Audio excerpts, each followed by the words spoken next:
ibas de Vallecas a San Blas, Azunalto en Moratalas. Es un barrio popular, buena gente, buen lugar. Aquí planté mi raíz en la zona este de Madrid. Mientras se ve la premisa de un poco de silencio, por lo menos este primer rato, ¿no? Bueno, para mí es un honor estar en Moratalaz con Silvia González, a la que conozco desde hace mucho tiempo y es amiga también desde hace tiempo, para presentar este pedazo de novela, Nunca vuelvo tan alto tu televisor. La persona que presenta normalmente tiene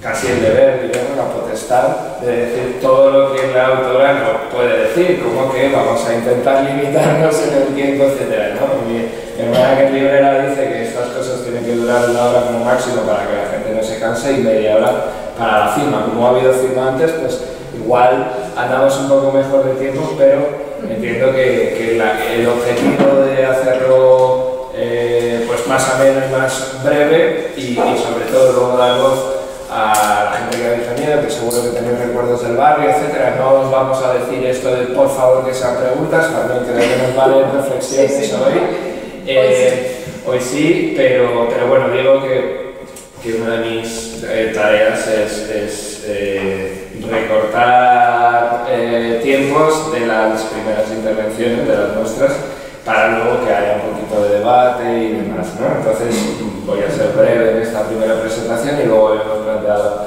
pues, unas pocas preguntas o un poco de debate al hilo de una conversación que ya llevamos en progreso Silvia y yo desde hace pues, un tiempo y desde pues, que sacó el libro Más, ¿no? O sea, yo creo que una de las primeras veces que hablamos, pues enseguida dimos el parar en La Maña, ¿no? Que está aquí a escasos 15 metros, está a un cruce de semáforo, ¿no? Porque ella es de esta parte de Moratalaz, yo soy un poco más abajo, pero bueno, sí, al lado de Punta de la Estrella, pero que al final, pues, esos recuerdos siempre son recurrentes, ¿no?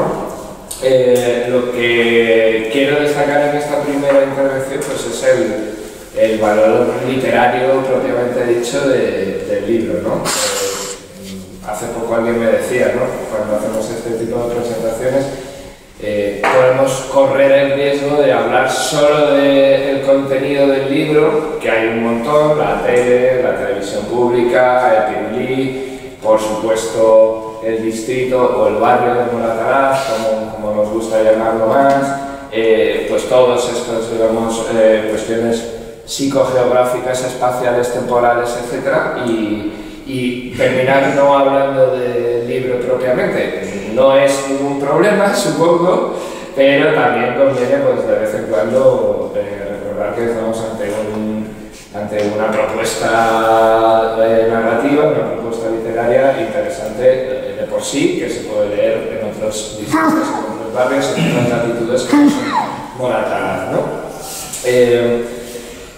En ese sentido, bueno, yo lo primero que destaco es que es una contribución a vista de gusano, que es uno de los elementos que enseguida me llamaron la atención de Nunca vuelvo tan alto tu televisor, y luego explicaré por qué, sobre un distrito que en efecto es un modelo para armar, como decía, no se ciñe solo a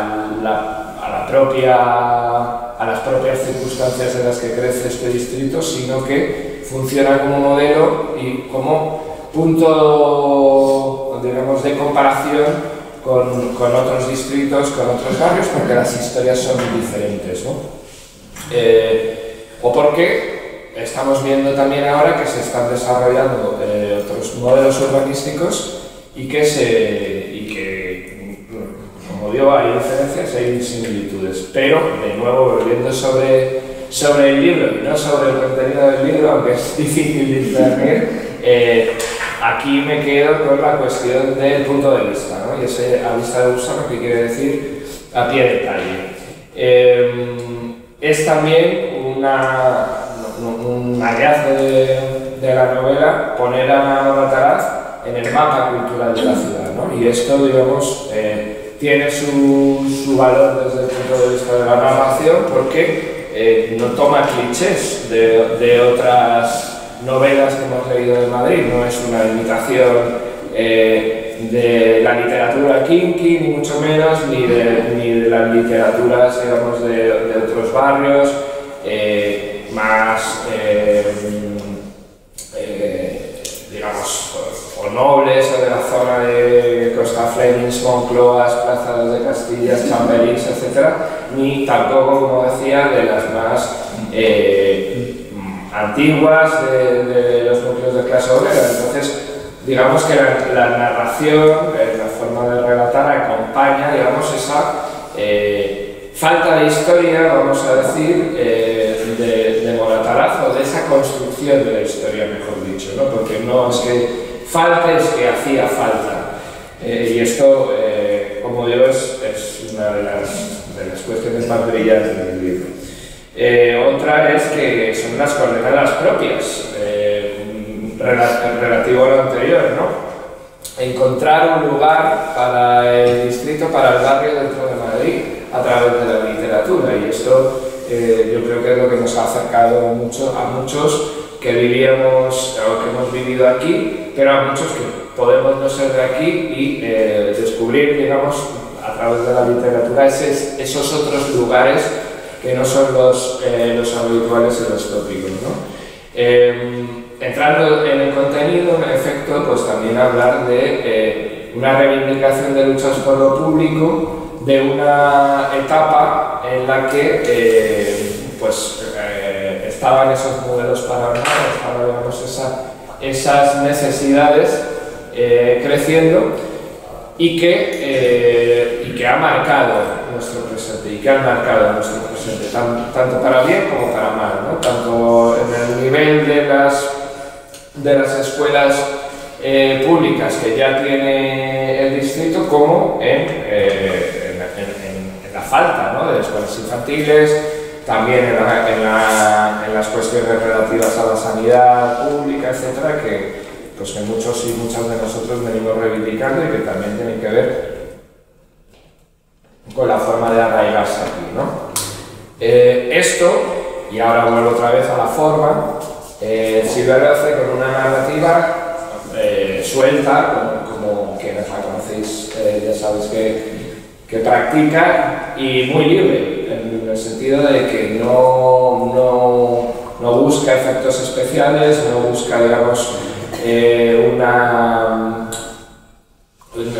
no es una literatura barroca, no es una literatura efectista, como digo, sino que es muy suelta y muy fresca, digamos, también, ¿no? De manera que, y esta es una quizá de las trampas o una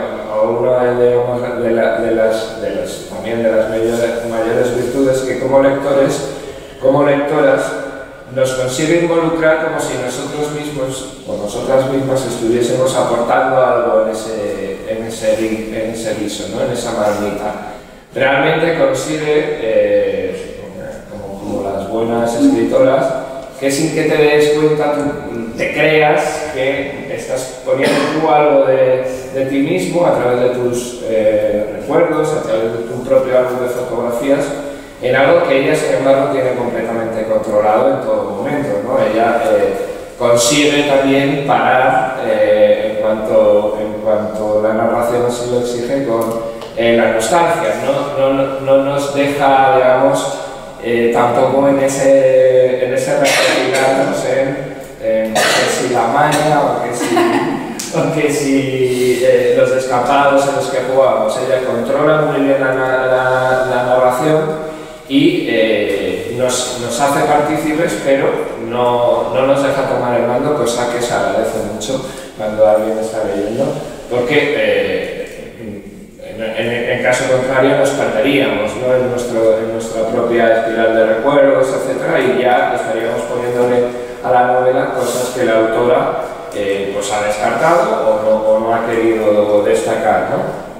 En ese sentido, ese control de la narración ya me remite al último aspecto que quiero destacar con esta breve introducción, que es que Silvia parecía predestinada, y así se lo comenté y lo puse en la entradilla de la entrevista a esta, el progreso que todavía estamos haciendo para el salto, predestinada a escribir episodios nacionales, ¿no? Porque esto es algo que la emparenta con Benito Pérez Galdós, el gran autor de los episodios nacionales, que da en todo momento esa sensación de que nos permite participar cuando en realidad tiene un control total de lo que está escribiendo y un control total de a dónde nos está queriendo llevar, ¿no?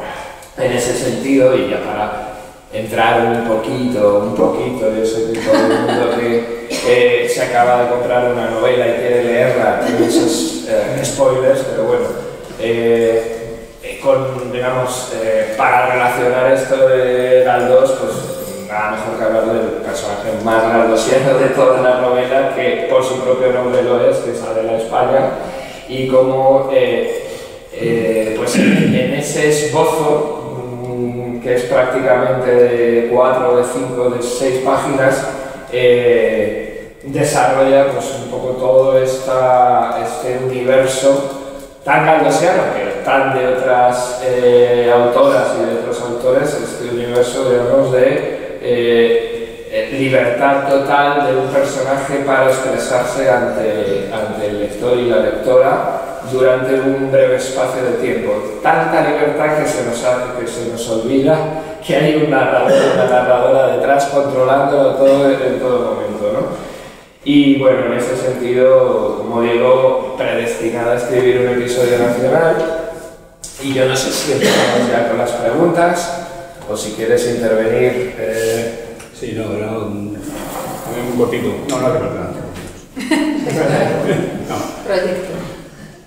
Sí, bueno, al margen de, o saliendo un poco de la narrativa, ¿no?, del libro, es me parece que lo tenéis, ¿no?, es un esbozo de lo que fue todo el movimiento social y el movimiento asociativo en el barrio en los años 70, que es un poco temporalmente a lo que se refiere el libro, ¿no?, o sea, de la transición y bueno, pues aquí hay personas de aquellas juventudes, ¿no?, de las que se habla no en el libro, pero sí al margen del libro, fuera de esa narrativa. El movimiento asociativo en los años 70 en Moratalaz, se ha hablado de que fue un referente cultural a nivel de barrios. Yo creo que fue un referente cultural, sobre todo debido a dos elementos fundamentales. Uno, el tema de la juventud, que Suso Yamburu nos podría hablar algo del tema, y también de la Asociación de Amigos de la Cultura. Los problemas físicos no pueden venir Care y Gloria, ¿no?, que fueron representantes de aquel movimiento. Y después del movimiento social, pues el movimiento asociativo en el barrio de Moratalaz, que en alguna medida se desconoce. Sí que es cierto que hay libros, hay un libro bueno, yo por lo menos conozco un libro de Jesús Díaz, que está escrito hasta el 80, y entonces sí que hubo un movimiento social muy potente, muy potente. Movimiento social que abarcaba la asociación, la antigua asociación de vecinos, que era una asociación claramente reivindicativa.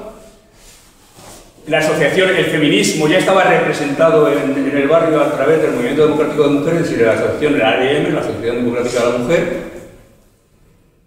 El movimiento político, que también fue potente en los partidos que entonces se movían en el barrio, que era el Partido Comunista, el Partido del Trabajo, la Organización Revolucionaria de Trabajadores, sus juventudes, y sobre todo había un representante que abarcaba a nivel juvenil todos esos movimientos, que era la Asamblea de la Juventud, ¿no? Entonces, todas estas iniciativas confluyeron en movimientos manifestaciones como la Guerra del Pan y contra la carestía de la vida, que fue una de las manifestaciones más potentes que hubo en Madrid, confluyeron en esos movimientos, ¿no? Manifestaciones de lucha por los accesos al barrio. Si alguna vez habéis vivido aquí antes de que se construyera la M30, el acceso al barrio era lamentable, o sea, cuando llovía, el arroyo Ronigal se convertía en un barrizal y bueno, hasta que se construyó el Puente de la Estrella, ¿no? Colegios, bueno, pues en realidad el Colegio Pasamonte, donde yo conocí como profesor a esta bicha. Intrahistoria. El Pasamonte se construyó en el 80 y hubo todo un movimiento reivindicativo muy potente para que los colegios, para que se llevaran a cabo los colegios, los centros de salud, bueno, todo ese movimiento lo llevaba la antigua asociación de vecinos y después todo ese movimiento vecinal del que estaba hablando. Entonces eso es potentísimo, ¿no? Entonces, en alguna medida da pie a que se construya una historia del barrio muy ligada a esa historia de un movimiento asociativo que dio pie a que el barrio de Moratalá no solamente, como ha dicho Pablo, en el terreno cultural, sino también en el movimiento social. Muchísima movilización política y social, muchísimos detenidos, bueno, y después hay una cuestión fundamental también de la que la seguimos reivindicando, el movimiento de los curas obreros. En Moratalaz, bueno, aquí viene otro Carlos Guijarro también de aquellas juventudes. Entonces, el papel de los curas obreros, de los llamados curas obreros, Mariano Gago, Juan Boncini, Mariano García del Olmo, Alejandro, Carlos Fernández Ordóñez, esta gente, estos curas, posibilitaron que en el movimiento sin espacios, los espacios aquí eran de Falange, que los espacios de esas iglesias se pudieran llenar de asambleas de trabajadores en huelga, de encierros de esos trabajadores en huelga, de la asociación, por ejemplo, que se creó la Asociación de Derechos Humanos, de todo un movimiento asociativo, que la única posibilidad que teníamos era reunirnos en asambleas dentro de esos espacios de las iglesias, ¿no? Y bueno, fue gracias a eso, bueno, sería inimaginable. Mucha parte de ese movimiento no se podría haber realizado si no hubiéramos tenido esas posibilidades, ¿no? El centro cultural, ahora donde estaba Correos, ahora la biblioteca, el director, José Manuel, bueno, pues esa variante o elemento fundamental dentro de la movilización del barrio, del movimiento social del barrio, se plasmó sobre todo en los años 70 y en el comienzo de los años 80. Y se consiguieron cosas, o sea, hay veces que te desilusionas o te desanimas, pero entonces ese movimiento y esas movilizaciones se lograron muchas cosas, se lograron conquistas importantísimas. Y nada más. Pues cojo el micro. ¿Se me oye bien? A ver. ¿Se oye, no? El tema artesanal aquí es... Bueno, si no hablo así proyectando, si no me oís. Vale, ahora lo dejo ahí tampoco para atronarnos. Bueno, muchísimas gracias por venir. Primero a Ágora Moratalaz por la invitación. A José, que en cuanto supo de la publicación del libro me escribió, en plan botella al WhatsApp, al mar del WhatsApp, a pedirme que por favor viniera. Al final, por muchas vicisitudes, hasta hoy no hemos podido hacerlo, pero bueno, que llevamos en conversaciones desde que salió el libro. Así como otra mucha gente de Moratalaz, que está aquí, Sergio de Somosagua, Pepe Añón, en fin, mucha gente que desde el primer minuto que supieron que iba a salir el libro, me apoyaron, difundieron, que eso para mí, imaginaos el miedo que yo tenía a escribir este libro y decir, ahora me van a venir vecinos que saben, personas que han vivido la propia historia, decir, bueno, ¿esto qué es? El miedo siempre hay cuando uno escribe síndrome de la impostora, todas estas cosas, pero además cuando escribes algo sobre la historia que han vivido otras personas, aunque haya parte del libro que por supuesto he vivido y hemos vivido gente de mi edad, pero claro, uno de mis principales miedos era traicionar la memoria o defraudar a las personas que habíais vivido ciertas cosas, ¿no? Entonces, bueno, por ese lado muchas gracias a Ágora y a la confianza de todo el barrio, y luego muchas gracias a Pablo, que vaya introducción, o sea, vamos, me has dejado lo de las 2 tapas, o sea, vamos a ver, te venía muy bien por lo de los episodios, pero te has pasado.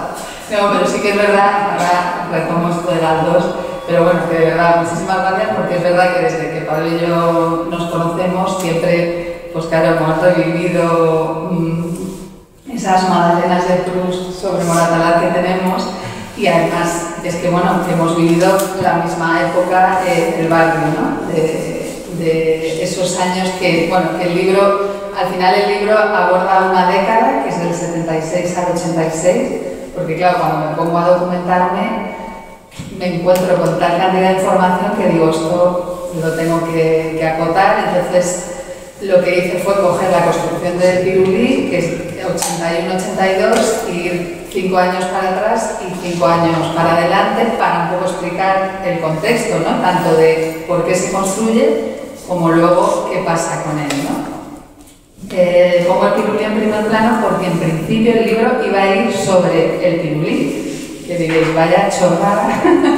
No, pero bueno, que alguna gente mientras lo estaba escribiendo me decía, ah, sí, vale, el Pirulí, qué interesante, pero bueno, ahora vamos a ver que tiene un simbolismo también para las personas del barrio y también para esa época, ¿no? El libro nace como una propuesta de Mario, ¿verdad?, que está por aquí, que ha venido gentilmente con los libros.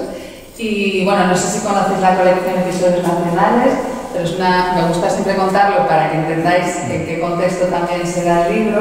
Es una colección que nace en 2020, un gran año para lanzar una colección, que nadie hizo ni puto caso, imaginaos, que era el año Galdós, por eso retomamos a Galdós.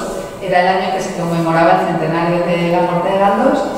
Y entonces la idea es que se le propone a una serie de autores y autoras de diferentes edades, pero casi todos nacidos en los 70-80, que elijan un episodio nacional y, emulando a Galdós, que escriban, bueno, pues en cualquier formato más bien narrativo, sí, porque, bueno, sí, es narrativa casi todo lo que se da, pues bueno, pues digamos retomen esa idea de los episodios nacionales, de contarnos la historia, pero sí que con una, vamos a decir, con una premisa que era que fuera la historia democrática, es decir, del 78 para acá. Y luego la segunda premisa era que tuviera una implicación biográfica con el autor o la autora. Entonces, cuando a mí me lanzan esta propuesta, yo digo, pues el Pirulí, así, ¿por qué no? Porque desde nuestro colegio, este pasamonte que ha nombrado José, lo que veíamos día tras día era el Pirulí, o sea, era nuestro paisaje diario. Veíamos unos bloques, como siempre omnipresentes como la tala, veíamos las chabolas del barranco, que ya no existen, pero hasta hace muy poco no estaba ahí, una parte del cementerio de la Almudena, y allí, bueno, la M30 por supuesto también, que ya de tanto verla no la ves ni la oyes, pero aquí es como un continuo, y allí al fondo ese edificio, que ahora sí que es más un edificio un poco de época, pero en ese momento era un edificio súper moderno, que encima se iluminaba por la noche. Bueno, que para nosotros, en un pasaje del libro digo que jugábamos a V y era la nave novelista, o sea, imaginaos el nivel de flipe que teníamos con el edificio, porque claro, estaba como muy metido en nuestro día a día, ¿no? Y encima nos creíamos que ahí se hacía la tele, que hasta hace muy poco, bueno, yo creía que hasta que no me he investigado un poco más.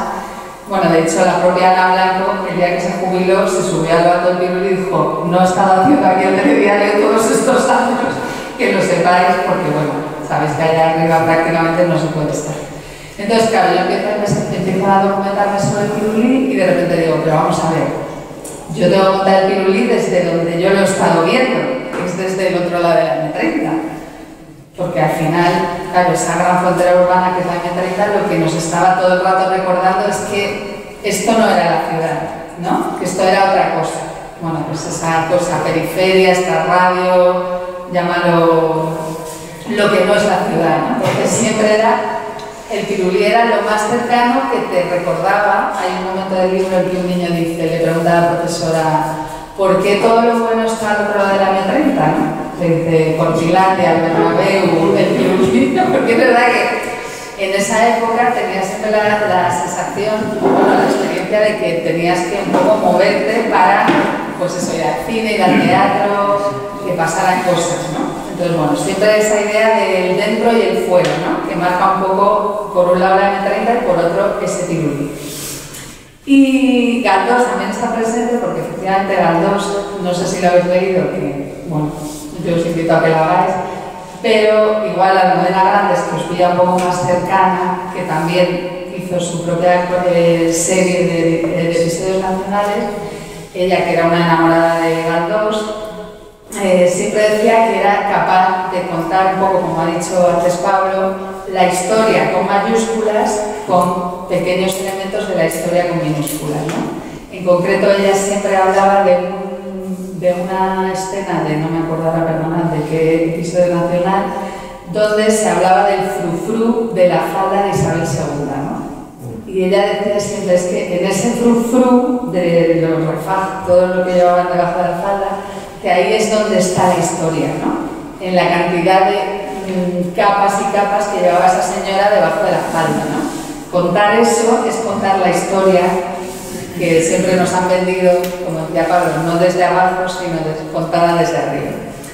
Entonces, con esas mimbres, con el intento de contar la historia un poco desde abajo, pero a la vez una historia que era muy alta, como era la del pirulí, también en altura, pues me propuse empezar a contar una historia que, si la habéis leído, son escenas y capítulos que, si os fijáis, unos hablan desde un lado de la M30, o sea, es una voz de un lado de la M30, otra voz de fuera, una voz dentro y otra vez fuera.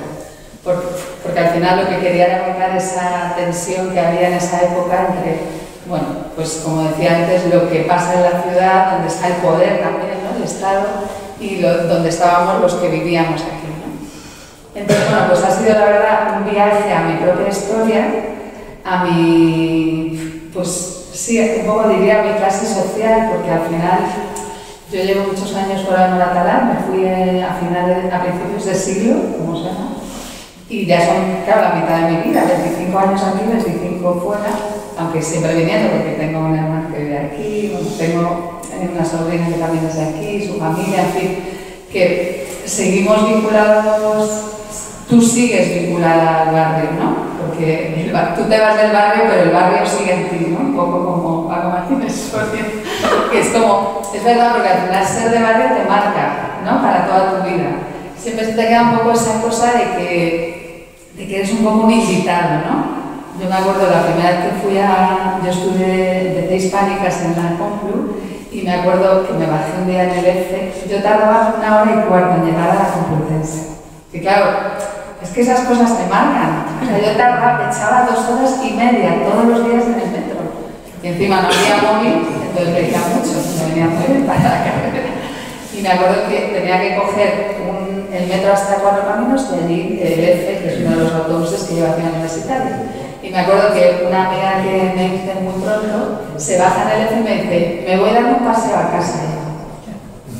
O sea, la gente llega dando un paseo a casa.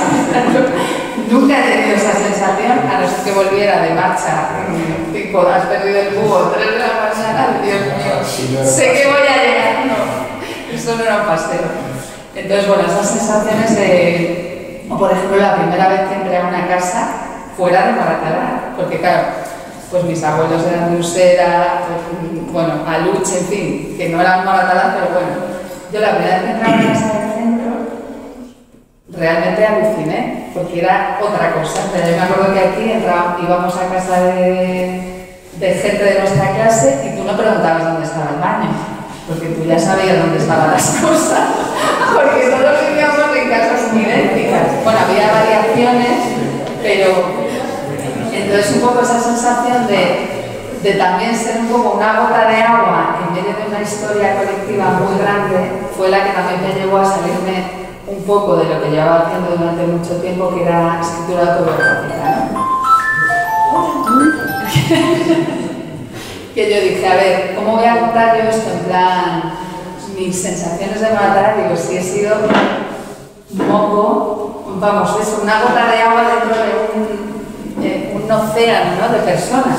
Y además yo decía, y yo que he hecho relevante por una rana, ir a la maña o ir inaugurar el campo, que fue un gran momento también. Me he quedado con mucha primera persona, que bueno, si habéis leído algo de lo que he hecho antes, era un poco el sitio desde donde he hablado.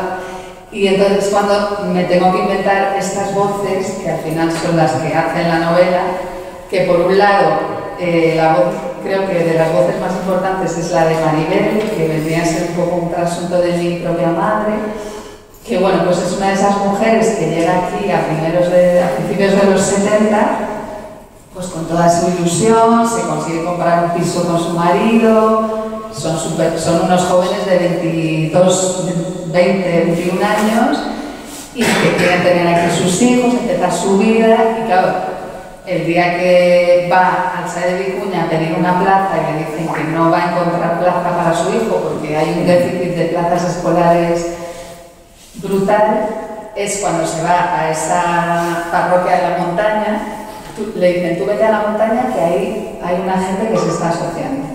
Mi madre no venía había trabajado en una fábrica, pero no se había sindicado, en fin, que no tenía como digamos un músculo de reivindicar nada.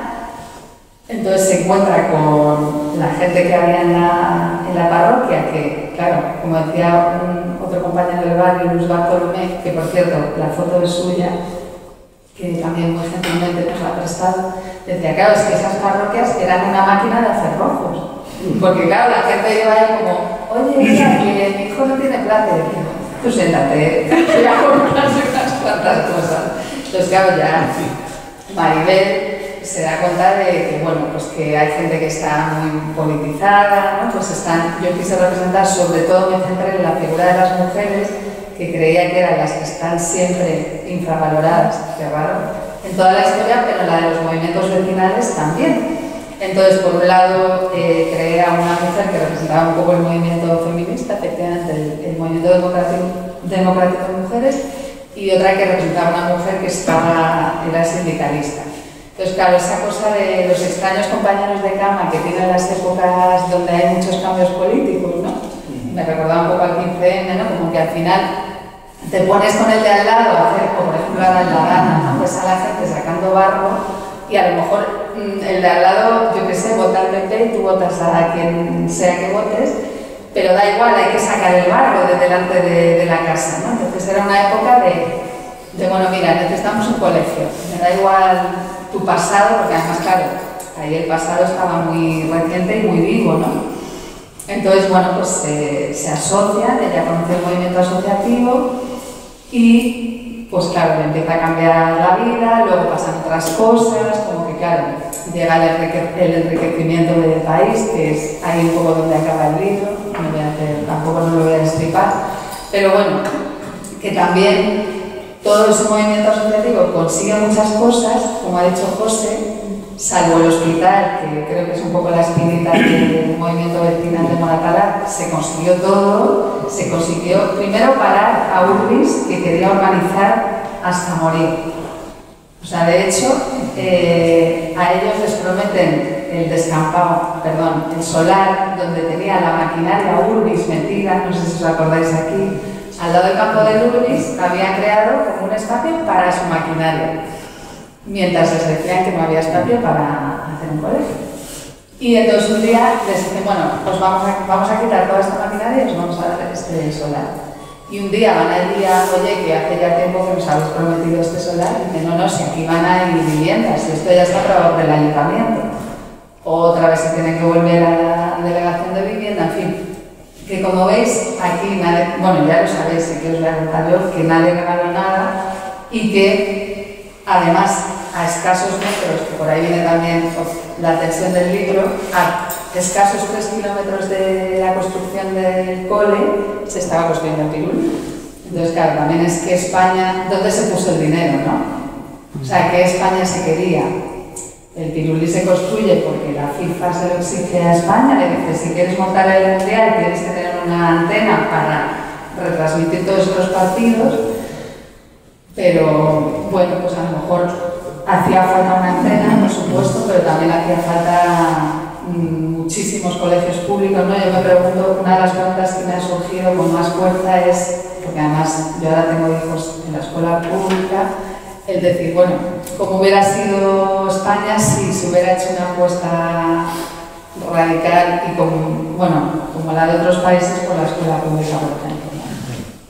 Pero bueno, tampoco quería caer en maniqueísmos, porque por ejemplo también se cuenta ahora que está aquí Pablo y hay otros amigos del siglo XXI, ¿no? Como la tensión entre cómo se construye un proyecto súper novedoso y muy cañero como es el siglo XXI, pero claro, la tensión de Maribel de no, pero es que yo no quiero pagar por la educación, no, pero esto no es pagar porque es una cooperativa, en fin, que había muchos grises y yo tampoco quería caer en los seres de luz de las personas que se movilizan, ni tampoco los supervillanos, los que construyen los edificios, porque al final me parece que en esa época y en todas, todo es mucho más gris de lo que nos suele contar.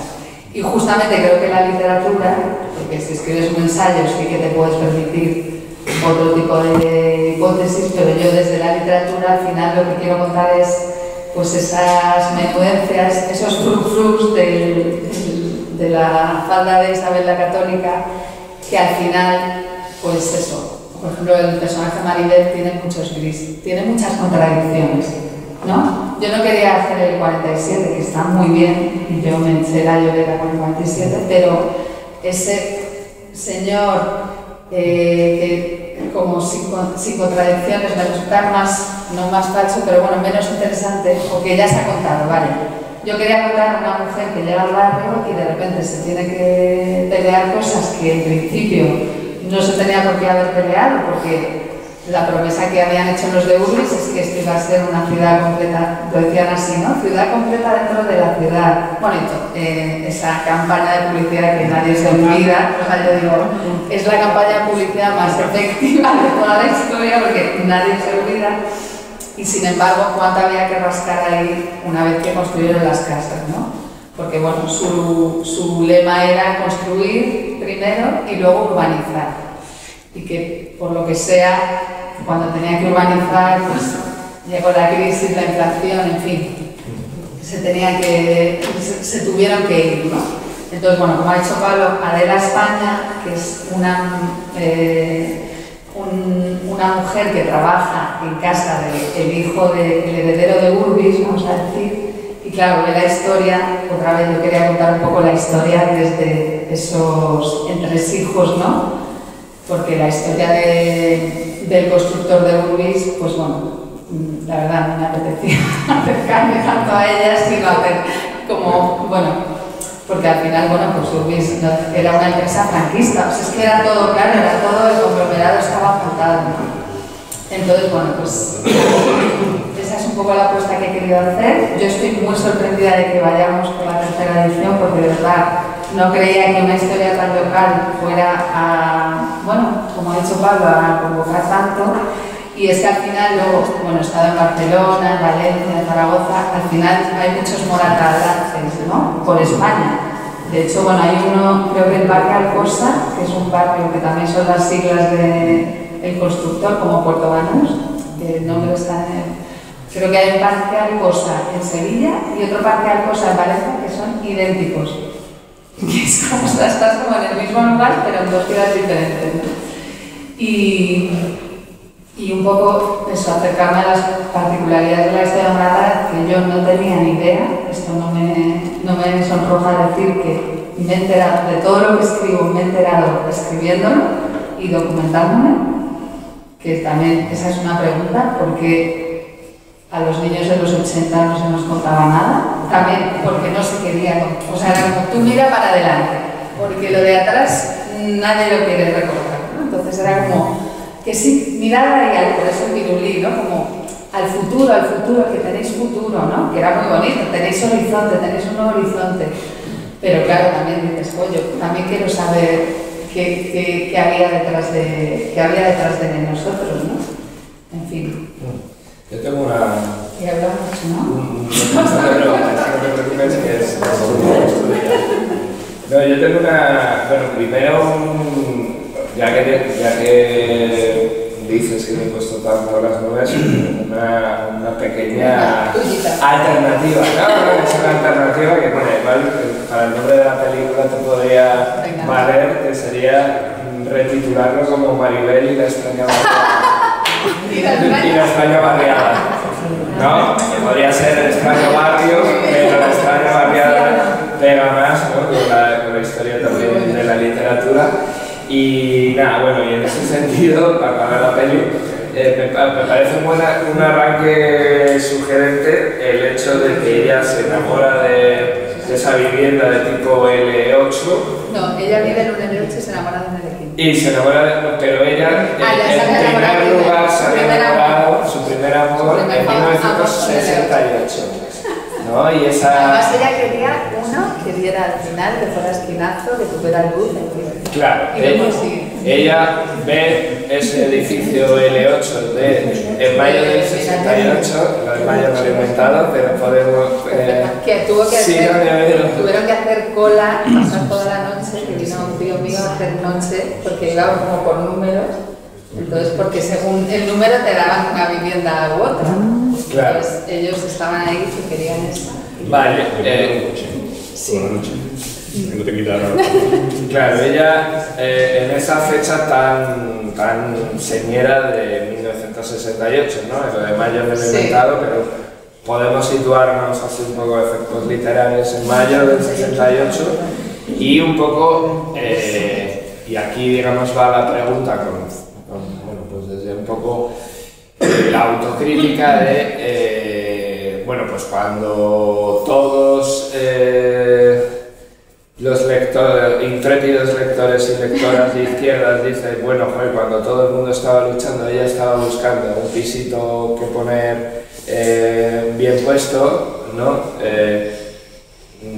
Ella, sin embargo, entra en esa transformación de solo con el piso no basta. Claro.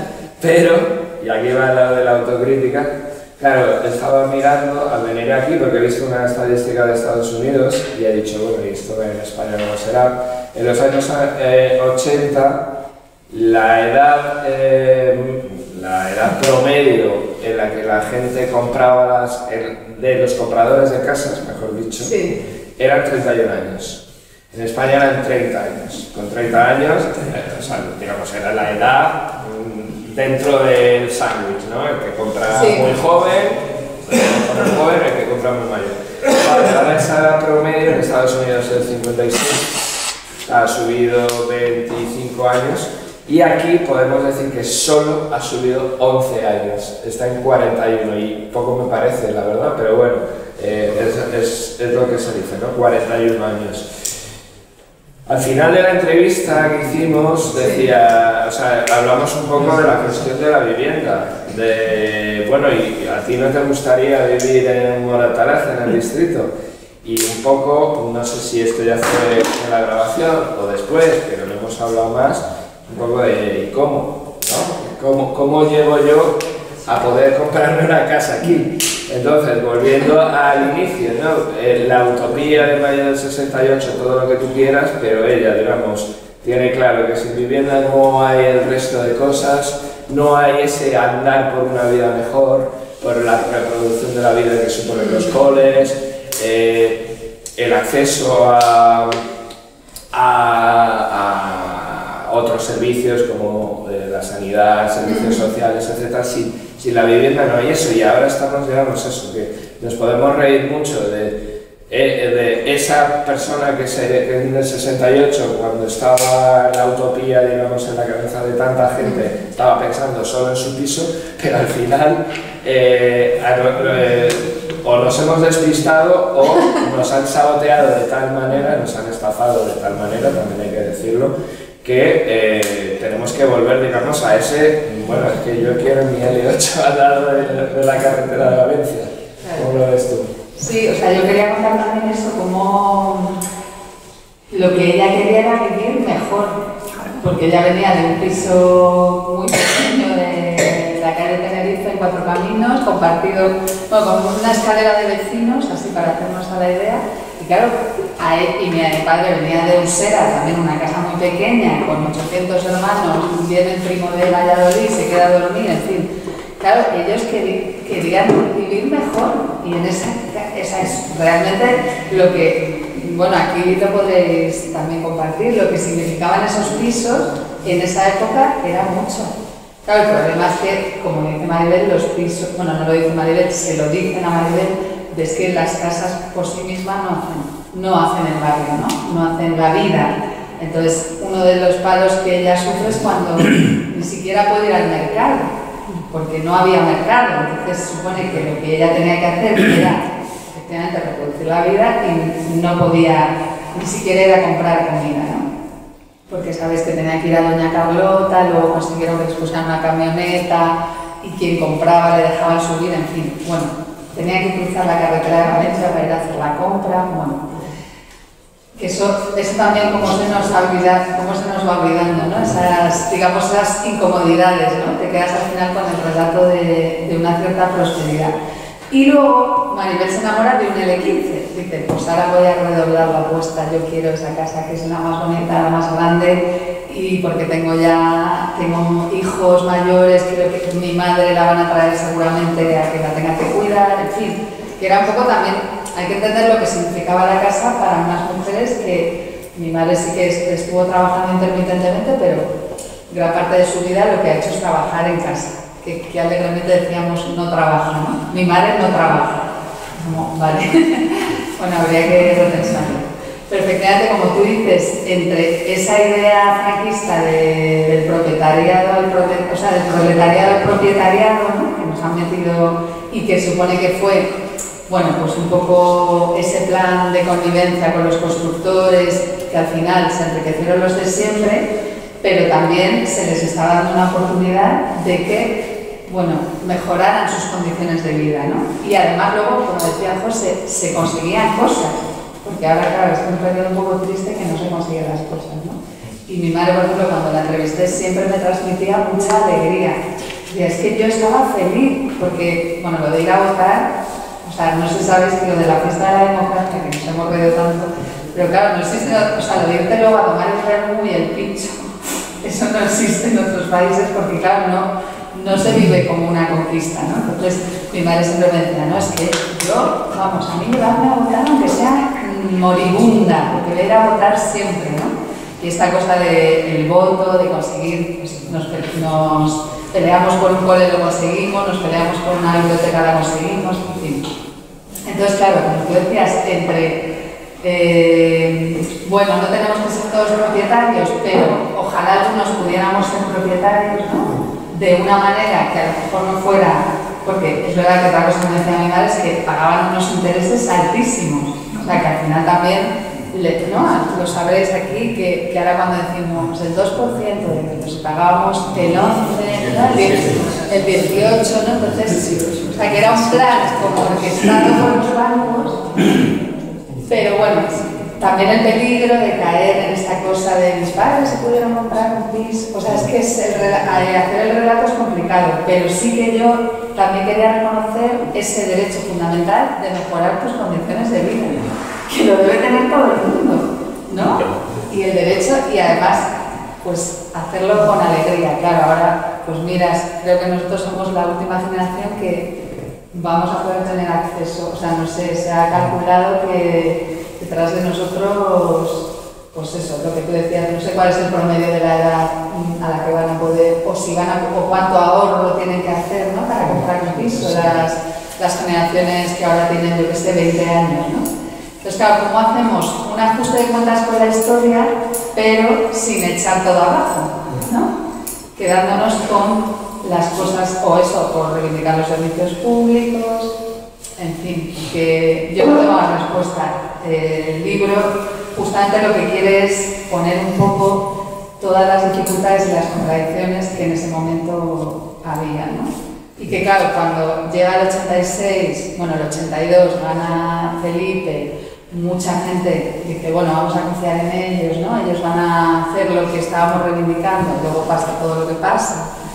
Pues claro, la gente, digamos, que se acomoda. Claro, tú les puedes echar cara a una generación que venía de donde venía, que ahora disfrutase de sus buenas condiciones, yo qué sé, de su calefacción central. Pues yo, no sé, yo no. Ahora, ahora esto lo digo ya con 50 añitos, ¿no? Y con una perspectiva hacia, igual a los 20 me lo preguntas y tengo otra visión, ¿no? Pero ahora digo, bueno, pues es que ese fue su camino de mejora. Claro, lo que no se imaginaban es que con ellos se cortaba un ciclo que todos creíamos que iba a ser siempre a mejor, ¿no? Sí. ¿Cómo ves tú? O sea, se para de... Tal y como nosotros tenemos en la memoria, se para en los 90 todo, ¿hay un bajón o me dices no? Yo creo, vamos a ver, yo creo que hay un montón de circunstancias. O sea, el tema, el movimiento político, el movimiento vecinal ha decaído. Es decir, ahora mismo es muy difícil levantar un movimiento como el que existía entonces. Lo que ocurre es que entonces, vamos a ver, en los años 60, 70, porque esto se ha hablado muchas veces, ¿no? El tema para los que militábamos, en la izquierda con mayúscula, los referentes que teníamos eran enormes. Es decir, teníamos referentes dentro de nuestros propios partidos, organizaciones sindicales, organizaciones asociativas. Teníamos un referente de todo un movimiento mundial que ahora mismo no existe. Existe, por ejemplo, el tema de Gaza, pero fijaros en qué condiciones, ¿no? Sin embargo, entonces eran todos los movimientos de descolonización en el tercer mundo. Era un referente.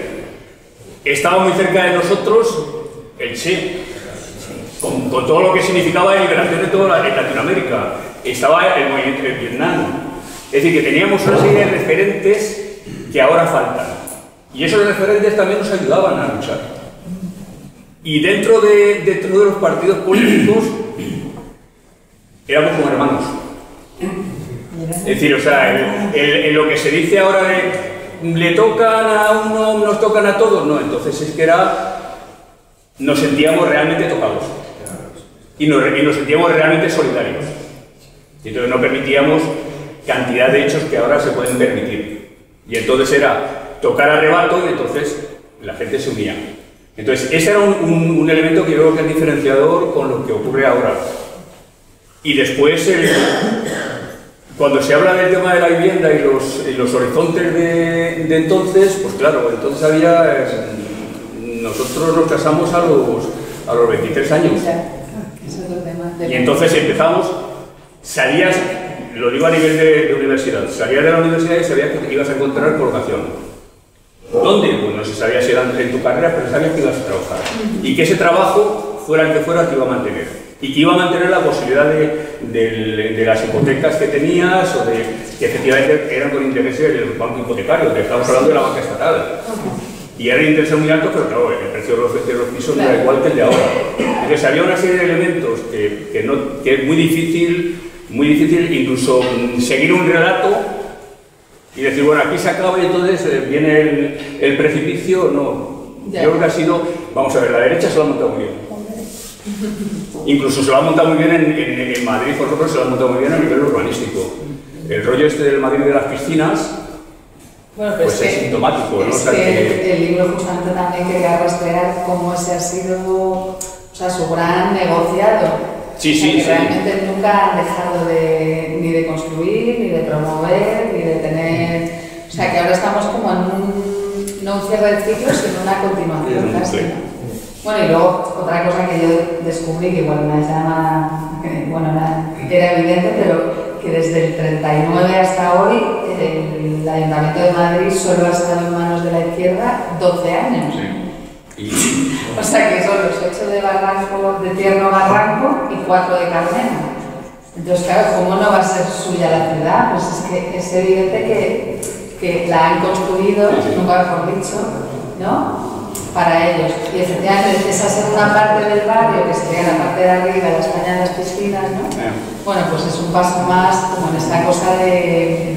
Claro, yo quería hablar de la clase media también, que es un gran temazo que me gustaría escribir ahora un poco la segunda parte, ¿no? Como del 86 al 96, porque claro, es esa idea del fin del conflicto, ¿no? Como de llegar a casa, ¿no? Hemos llegado a casa, literalmente, y aquí en estas 4 paredes no nos va a pasar nada, y además, como decíamos antes, con todo el derecho, porque te lo has currado y porque vienes de sitios muy oscuros, pero claro, pues ahí se pasaron muchas cosas mientras, ¿no? Bueno, y porque pues, un principio mejorar las condiciones de vida. Pues, no se puede concebir un proceso revolucionario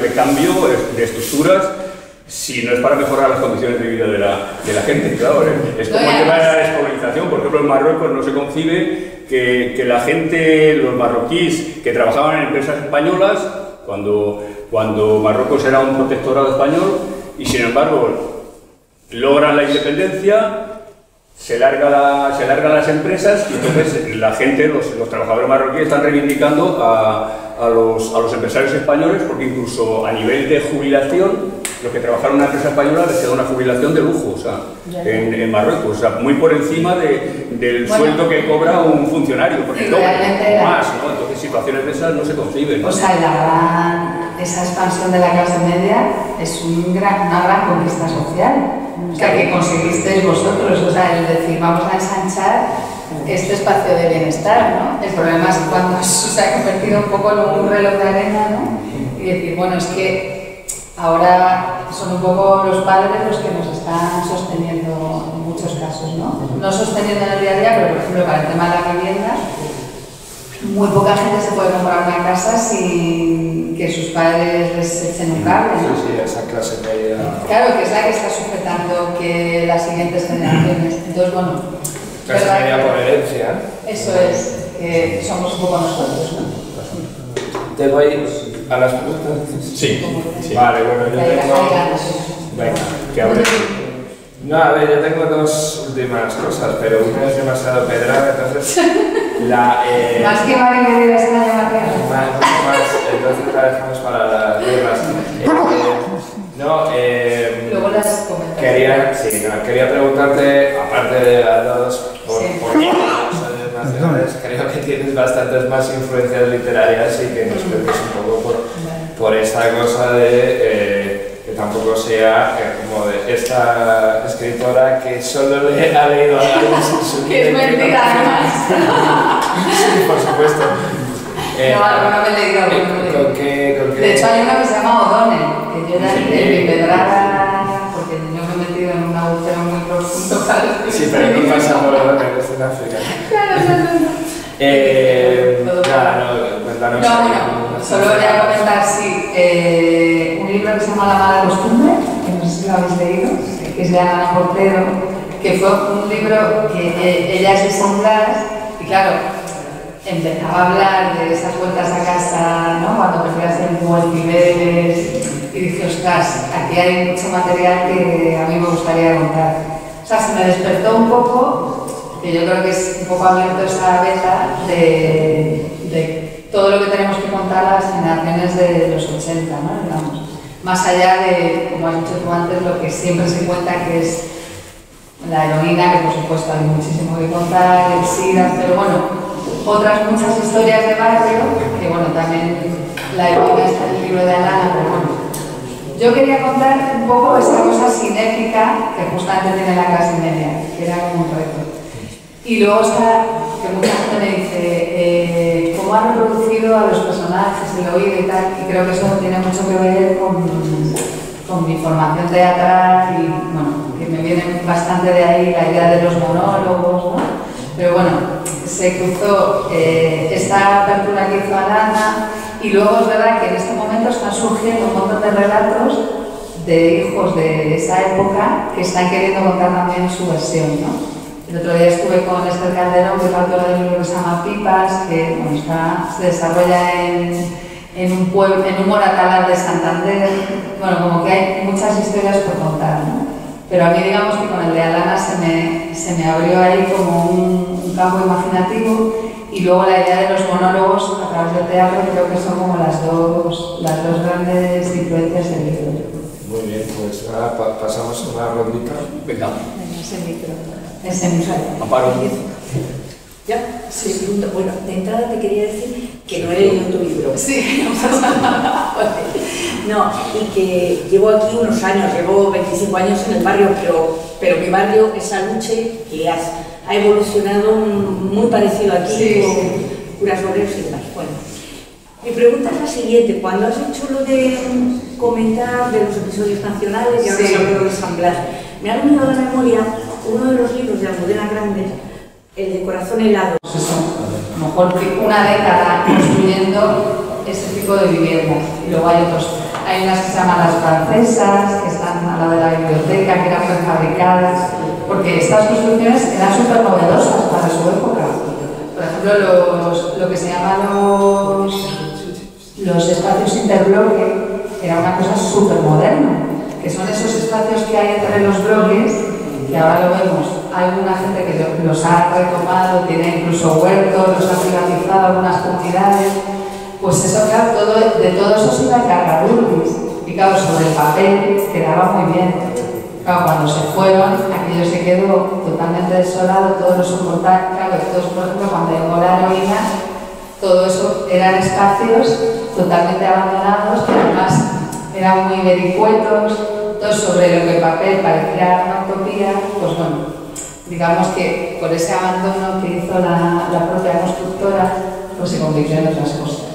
Luego, por ejemplo, todo el Parque Z, toda la lonja iba a ser el Parque Z. O sea, el Parque Z iba a ser, toda la avenida Monatalaz iba a ser un gran parque. Pues un día dijeron, ay no, recalifícame esto, que necesito unos pisos y además, bueno, un poco mejores, ¿no? Porque claro, el barrio iba mejorando. Cada vez está, lo que tú dices, que era como, eso está muy lejos, pero ya, claro, llega el metro, llegan los autobuses, empiezan esas luchas vecinales, hacen que mejore el barrio. Entonces el precio de la vivienda sube.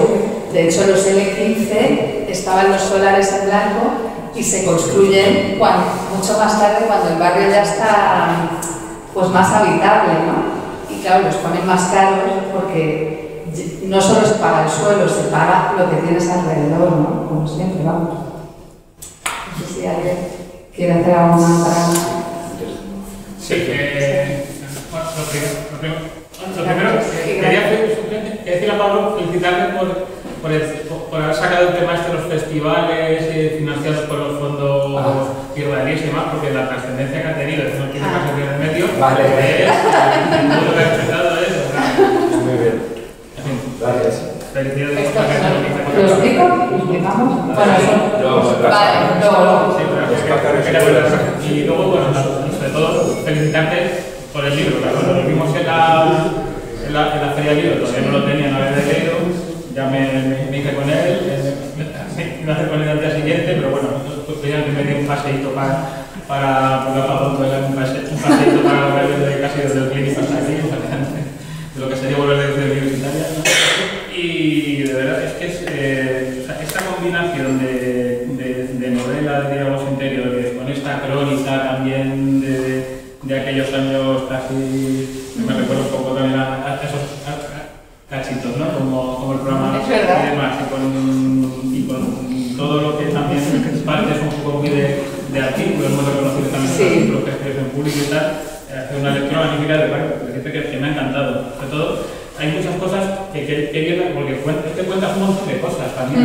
Hay cosas muchísimos aspectos de la historia de Monatalaz que tratas de y que resumes con unas pocas frases, ¿no? O sea, hay unas pocas para hablar del conflicto de los volúmenes de edificabilidad, ¿no? Sí. Todo lo que hubo y demás, las sentencias, la reunión salir y tal, y que sintetizar tantas cosas, que yo creo que toca que la gente profundice en ellas y las conozca más y se acerque más también a lo que hay escrito, todo lo que hay escrito para los artículos, porque son cosas muy interesantes, ¿no? Y ahí de Monatalaz también un poco, bueno, eso me da muchas ideas, pero bueno, Monatalaz también un poco como esa ciudad de la clase, bueno, esa clase media, será que un poco también como uno de esos Ohio, ¿no?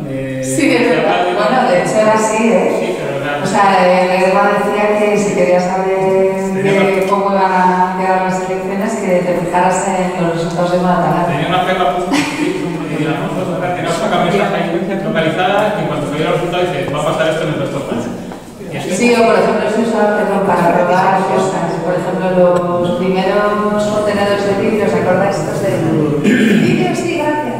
Los ponían, o sea, usaban esto un poco de laboratorio para probar cosas que luego se expandían por la ciudad. Y realmente es un poco así, ¿no? Cuando el momento final contigo era potente, aquí lo era. Cuando esa máquina de clase media se acomoda, también. Aquí, Sí, cuando gana el futbolista, aquí gana. Cuando gana el PP, aquí igual gana el PP. Cuando gana Carmena, aquí gana Carmena. Sí, o sea, sí, es un poco ese. Ojalá. Que tiene también ahí algunas interesantes de contar. Y bueno, que te da muchas gracias, que he disfrutado del libro. Ay, muchas gracias. Me lo he comprado, ¿eh? No, eso sí, si os gusta o no, solo puedo decir, porque todo eso que tú dices, que de repente estaba documentándome y se quedaba una frase, pero que sí que hay bastante trabajo detrás, tanto para la parte de la televisión como para la parte de la construcción de movies, de verme los planos, en fin, que ha sido, la verdad, bastante curioso. Gracias por reconocerlo. Patrick. Bueno, yo también me quería unir a Sergio en este agradecimiento porque cuando, bueno, nosotros tuvimos que venir a Cole a siglo XXI para que hiciera también una tertulia, más, no tanto una presentación, sino una tertulia, y tuvimos un tiempo con ella.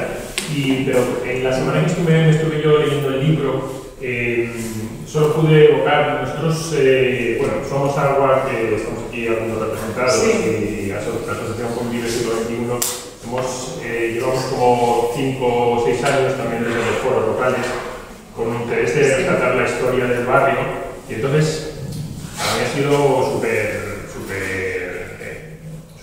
ilusionante encontrar en tus palabras las cosas que nosotros íbamos contando, de cada esquina, de cada rincón, que si la batalla del Pan, que si las construcciones de las torres en las esquinas, que si la zona interbloques, de las torres vecinales, el Parque Z y su prolongación de parte del parque. O sea, ha sido todo, o sea, yo agradecerte que lo hayas puesto para la posteridad, porque eso va a quedar ahí. Entonces, cuando dentro de 20 años alguien se te caiga preparar una ruta, leerá tu libro, se lo comprará. Y luego también, a mí el libro me ha escrito también que yo, claro, yo pensaba que conocí Moratalaz a los 14 años porque vine desde Chamberí, porque me escolarizaron en el siglo XXI. Sí. Yo creía que era un barrio como más obrero, más de tipo obrero, ¿no? No tanto. No, o sea, querías lo kinky, ¿no? Querías tu lado kinky. No, sí, pero. Bueno, hay muchas zonas. Pero yo me refería también a que me ha descubierto también un barrio de clase media, trabajadora, y o sea, sí que había una parte de integración y también de regalojo, bastante regalojo. Sí. Pero también mucha gente compró aquí su primera vivienda, pues eso, con esos créditos al 100% y su primera vivienda. Yo conozco mucha gente que ahora vive en el barrio de Salamanca, pero la primera casa la tuvo aquí. Vale, o sea que. No, y que realmente eran hijos de la clase obrera, y ellos mismos, o sea, mis padres trabajaban en una fábrica. Lo que pasa es que, pues. Sí que, como decíamos antes, había esa posibilidad de dar un salto bastante grande. O sea que a mí siempre me gusta decir es clase trabajadora que devino en clase media o clase media trabajadora. Eso se ve muy bien en las familias del siglo XXI, que al principio eran. Claro, bueno, el siglo XXI es para eso. Como un reflejo del barrio. Es el arquetipo total. Como se ha ido. Sí, aburguesando. Y siendo otra cosa que no es lo que era al principio. Y también que hay muchas Moratalaz, como decía antes Pablo, es un distrito, no un barrio, que aunque nos cueste, porque antes era Moratalaz y Álvaro, ¿os acordáis? Luego ya fue Moratalaz, y es verdad que es un distrito que ha llegado a tener 137.000 personas censadas, o sea que eso es una, no sé, Girona, es que hay un montón de ciudades medianas españolas que tienen esa población. Vive más gente que en el centro de Roma. Vive más gente que en el centro de Roma. Entonces, y efectivamente, como tú dices, yo por ejemplo, una cosa que me pasaba es que me costaba mucho sacar pecho por los relatos de barrio, ¿no? Hace poco salió un relato en El Mundo, ¿os acordáis? ¿Lo leísteis? Que salía desde Alejandro, o sea, los 10 tópicos de Moratalá, Silicona, las bravas del Gredos, de Alejandro Sanz y la droga. Y es como, a ver, vaya refrito, ¿no? Que eso era una de las cosas que yo más temía, caer en todos esos topicazos, ¿no? Y en la nostalgia. Yo fui a ECB, que era mi otro... O sea, eso era también lo último que quería acabar haciendo, ¿no? Entonces, como decía antes, sí que ha sido un viaje a mi clase social, porque es verdad que Moratalá es que está en la media de la tabla esa de los barrios de Madrid, ¿no? La media exacta, ¿no? Como decía antes Sergio, ¿no? Con Jayo.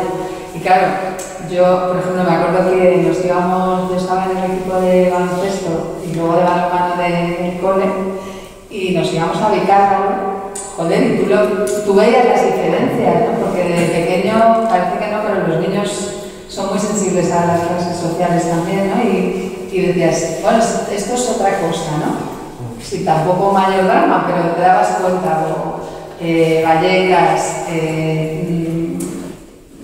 San Blas, La Lipa, ¿no? Y te das cuenta que Moratalá tenía una cierta prosperidad con sus bolsas había zonas no peores, bueno, sí, más complicadas, ¿no?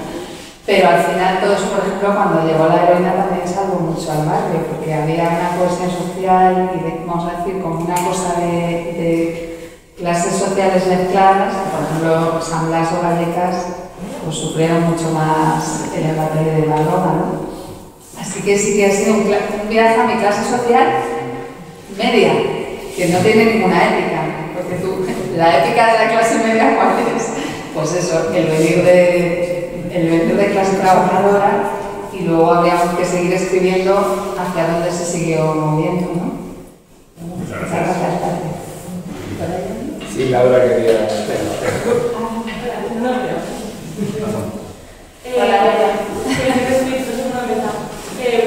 A la mesa cuando leí la mala costumbre de la lo que veía yo era el que vivía de la primera parte de mi abuela. Sí, claro. Cuando les caía esta vecina que decía, joder, esto es la máquina de Tito. ¿Qué? Eso tal cual. Yo también hay un campo de contacto a las cosas, además. Sí, sí, sí. De los 74 como yo ahora, esto me ¿te ha quedado mucho que has dicho que estás pensando en la continuación? Porque yo hago ahí mi pregunta un poco. Sí.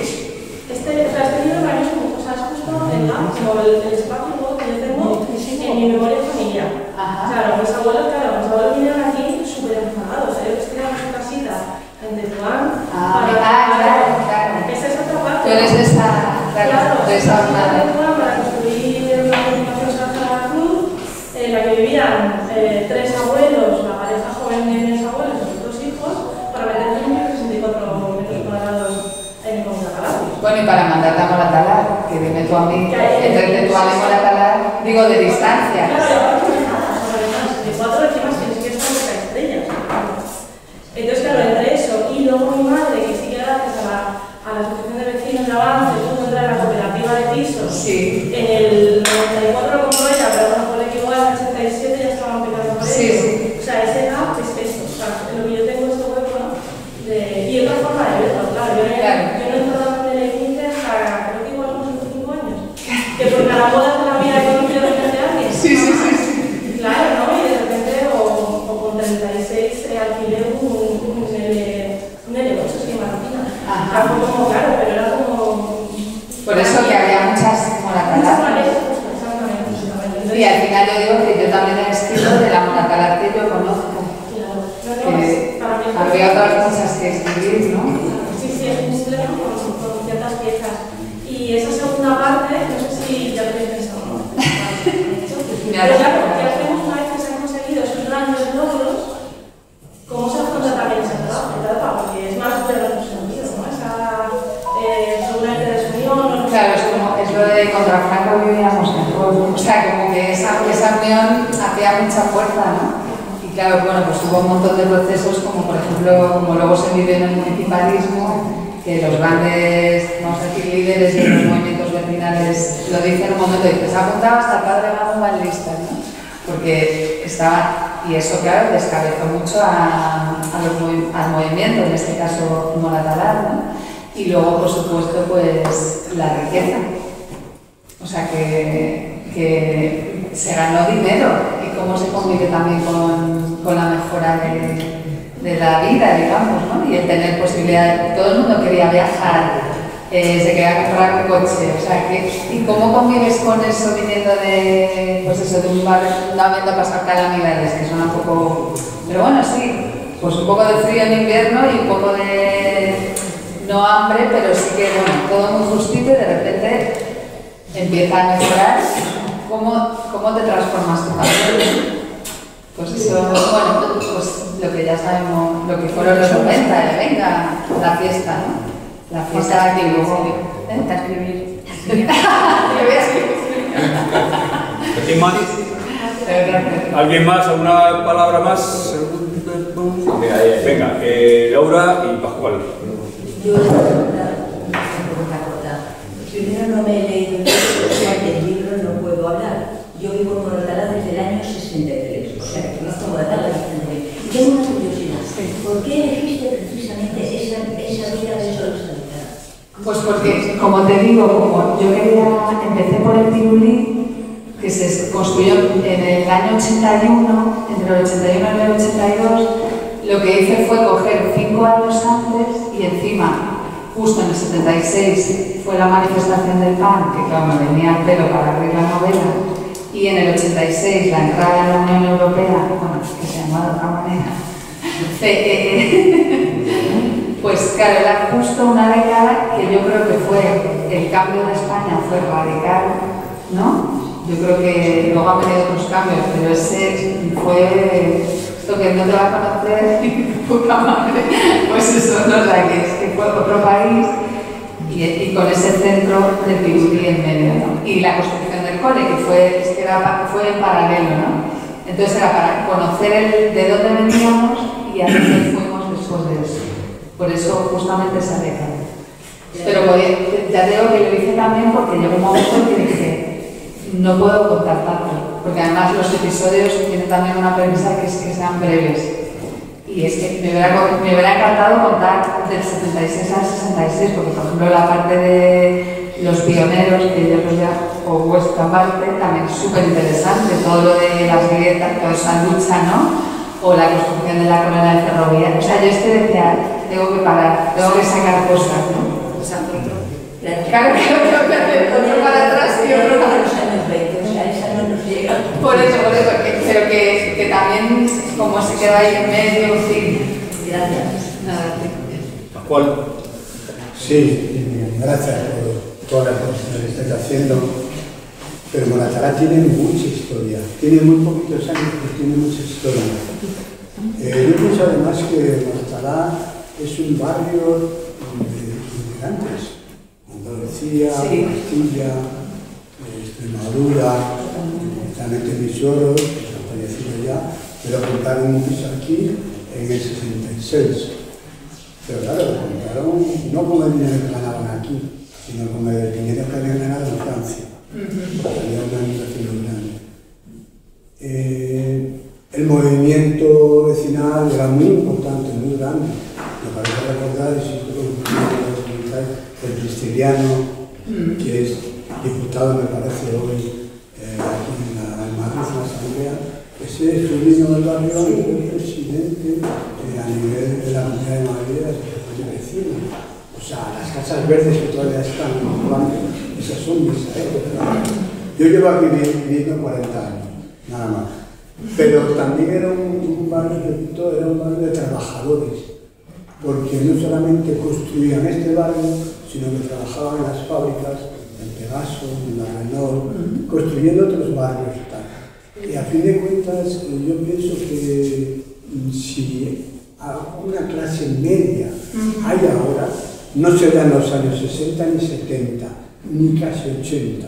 Se da a partir del año 90 cuando los salarios crecen, pero crecen por la lucha de los trabajadores y trabajadoras, evidentemente, ¿no? No crecen así, como así.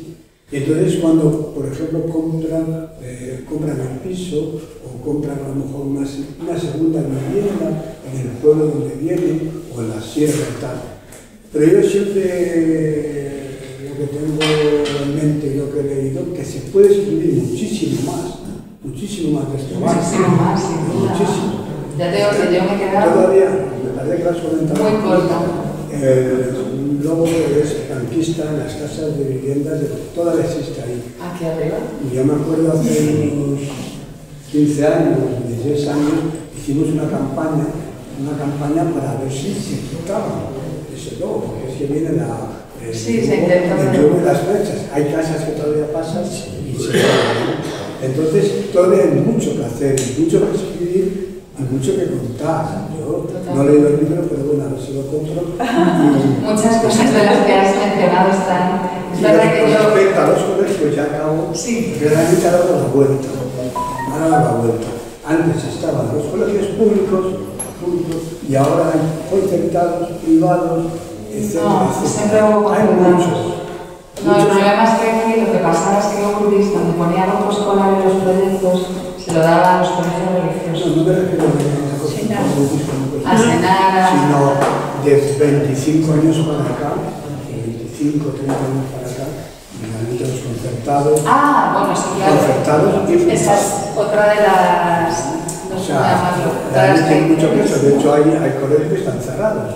Aquí en el barrio. Claro, porque había tal demanda que se entonces, esa vuelta se ha ido, en vez de ir por lo público, que todo fuese público,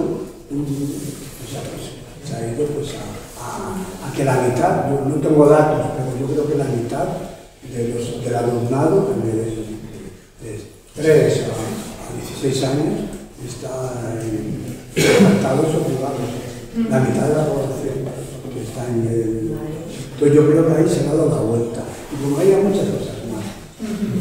Por eso es muy importante sacar a la luz cómo fue este barrio, cómo creció, quién empezaron a poner los ladrillos, los colegios, quién daba las clases, etcétera, etcétera. O quién hacía otras profesiones. Eso es muy importante tenerlo en cuenta. Porque sí, eso es lo que he intentado.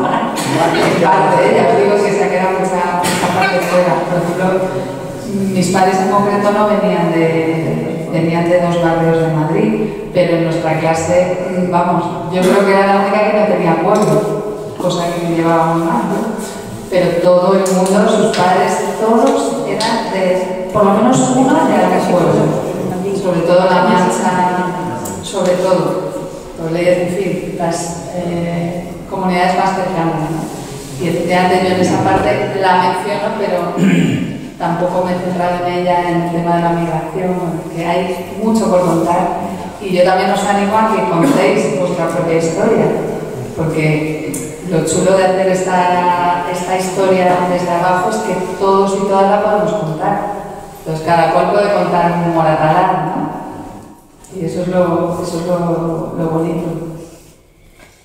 Vale, yo para despedir, ¿sabes? Lo que respecta al barrio, pues que me alegro mucho que siga habiendo gente que lo mueve, que lo lucha y que sigue pensando, digamos, que no basta la casa, pero que la casa es importante y que a partir de ahí, digamos, también, pues desde luchas como la vivienda, que se han trabajado también aquí, luchas de apoyo mutuo, etcétera, oleadas como. Perdón, quiero hacer una mención específica al feminismo, que se hacía lo que llamaban entrismo en las asociaciones de casa, se llamaban amas de hogar. Amas de casa. No, amas de hogar se llamaban y luego amas de casa. Entonces, están muy organizadas, pero que a mí me molesta un poco cuando hablamos de la transición y bueno, pues se cuenta que se siempre la historia de los hombres, ¿no? Porque al final, por ejemplo, las asociaciones de padres, que se llaman así de padres, o de. Yo tengo todavía por ahí pues también no quería terminar sin poco romper esa danza, tanto por las feministas que entraron como por las que estaban ahí peleándose un poco el día a día, porque al final eran las que pasaban más tiempo en el barrio, ¿no? Que eso siempre lo reivindicaba. Perdona, Santa. Nada. No, decía que me alegro pues, que haya tanta gente en la presentación y que reivindique no solo la memoria del barrio, sino que todavía el barrio pues tiene mucho que decir en cómo vivir la ciudad, eso desde la vivienda, desde el apoyo mutuo, etc. O sea, como que reivindicar también por la parte que nos toca, aunque ya no viviésemos en el distrito, que durante el 15M en Moratalaz la asamblea fue muy potente y ha seguido siendo durante muchos años. Durante la pandemia se ejercía, digamos, también. Se llegó a donde no estaban llegando las instituciones, el nivel de apoyo mutuo, etc. Lo que pues habla bien y habla de la salud de un distrito, ¿no?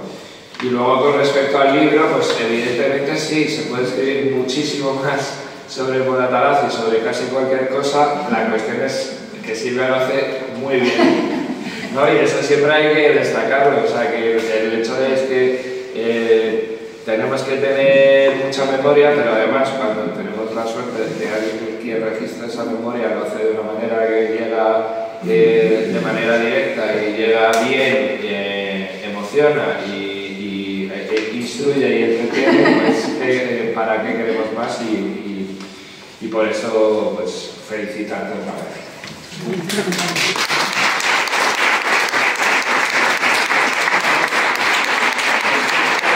Calle del Arroyo Fontarrón. Ando tarareando una canción, luego sigo barrio adentro por la plaza del encuentro, plaza con un nombre así, muchos la quisieran para sí. Soy vecino del barrio de Moratalaz, aquí está mi gente, aquí me quito el disfraz, aquí me paseo, aquí me tomo mis cañitas, con su pincho de tortilla y sus aceitunitas. Soy vecino del barrio de Moratalaz, aquí está mi gente, aquí me quito el disfraz, aquí aparco el coche, aquí es mi remanso de paz, en mi barrio de Moratalaz.